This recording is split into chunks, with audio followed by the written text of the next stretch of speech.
Ang dineklara niyang SALN sa 2025 ay 3.46 billion pesos ang net worth ni Martin Romualdez mula po sa 315 million noong 2022. And that is more than 1,000% increase.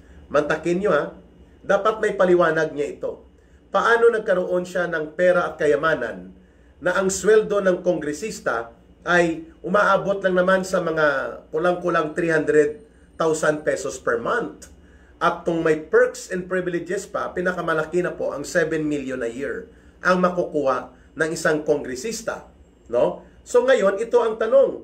Bakit noong 2022, ang SALN or net worth ni Martin Romualdez ay only 315 million pesos? Ang idineklara niya ito ha, hinilot pa ito.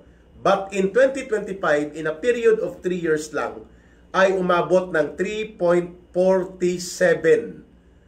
billion pesos. Billion na, in an increase of 1,000% mahigit. Kailangan pong ito ay maimbestigahan maliban sa pagbubunyag natin. Saan ang galing ang mahigit 2 trilyon? Saan ang galing ang mahigit 2 bilyon na idineklara niyang kayamanan niya? At again, i-emphasize ni Ka Eric, ito po ay hinilot